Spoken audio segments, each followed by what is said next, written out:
भरतपुर की ऐतिहासिक सुजानगंगा नहर के हाल बेहाल हैं। नहर के अंदर मछलियों के मरने का क्रम जारी है।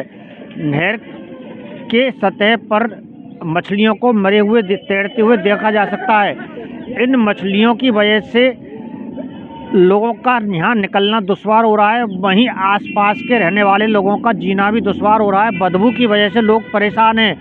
हम आपको बता दें कि भरतपुर की ऐतिहासिक सुजानगंगा नहर है, जो एक पहले जीवनदायिनी मानी जाती थी। एक पुराने समय में जब ये नहर थी तो इस समय लोग इसका नहाने के लिए, अपने घर के कामों के लिए पानी का उपयोग भी करते थे। लेकिन आज इस पानी को अगर आदमी कोई पी ले तो उसका जीना ही कहो तो दुश्वार हो जाए। नहर की हालत बदतर है। हम आपको बता दें कि पिछले 6 सालों से 5-7 सालों से लगातार नहर के अंदर मछलियों के मरने का क्रम जारी है और पिछले साल तो 20 टन से अधिक मछलियों को नहर से मरी हुई हालत में निकाला गया था। अभी मछली मरने का क्रम जो ज़्यादातर सर्दियों में रहता है, क्योंकि सर्दियों में जब ठंड बढ़ जाती है तो मछलियाँ सतह के नीचे चली जाती हैं और वहाँ ऑक्सीजन लेवल कम होने की वजह से मछलियाँ मरती हैं और फिर बाद में ऊपर तैरती हुई नज़र आती हैं, जहाँ काफ़ी संख्या में तैरती हुई मछलियों को देखा जा सकता है। और इन मरी हुई मछलियों की वजह से लोगों का हाल बेहाल है। हम आपको ये भी बता दें कि नगर निगम हो चाहे जिला प्रशासन की ओर से हो, इसकी ओर से अभी तक कोई ऐसे ठोस इंतजाम नहीं किए गए हैं जिससे कि मछलियां नहीं मरें और यहाँ का पानी भी दूषित ना हो सके। अब आप देख सकते हैं कि हम आपको दिखा दें कि नहर के अंदर पानी का रंग भी मटमैला हो गया। देखें आप किस तरह का पानी का रंग है, किस हो गया है। हालांकि पानी स्वच्छ रहना चाहिए, लेकिन 2003 में भी कोर्ट के आदेश पर इस नहर को खाली करने के लिए निर्देश दिए गए थे।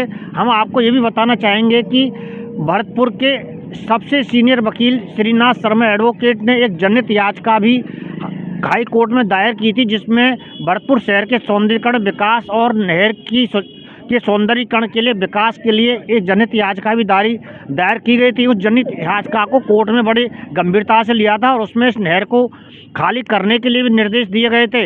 लेकिन इस काफ़ी समय के बाद जब जिला प्रशासन और नगर निगम की ओर से शुरू कराया गया तो नहर में पानी तो नहीं निकल सका। मोटवाल गिरने के बाद में इस काम को रोक दिया गया और 10 साल से अभी तक नहर के पानी को निकालने के लिए जिला प्रशासन, नगर निगम और राज्य सरकार की ओर से कोई पहल नहीं की गई है।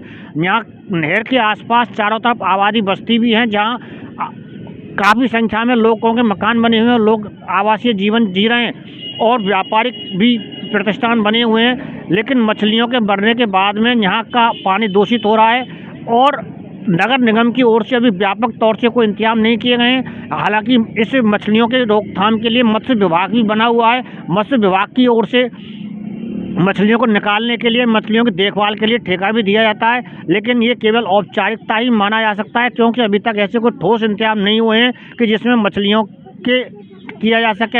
हालांकि सरकार की ओर से, नगर निगम की ओर से पिछले वर्ष से यहाँ बोटिंग का एक घोषणा भी की है और पिछले काफ़ी टाइम से बोटिंग भी चल रही है, लेकिन बोटिंग भी नहीं हो पाएगी जब पानी सही नहीं होगा और बोटिंग का लाभ कैसे लोगों को मिल सकेगा।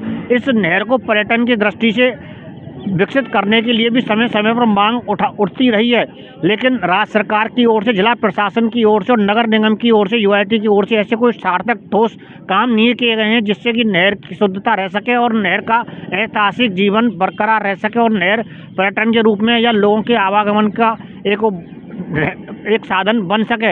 इस नहर के विकास के लिए बहुत आवश्यकता है। राज्य के मुख्यमंत्री भजन लाल शर्मा भरतपुर जिले के रहने वाले हैं, उनका गृह जिला है। अब लोगों को उम्मीद भी है कि आगामी बजट आने वाला है, इस बजट में मुख्यमंत्री भजन लाल शर्मा भरतपुर शहर के विकास के साथ साथ नहर के विकास के लिए भी कोई दूरगामी ठोस मजबूत योजना लाएंगे, जिससे कि लोगों का जीवन सुधर सके और नहर की हालत सुधार हो सके। जति मीडिया के लिए राजेंद्र शर्मा, जति, भरतपुर।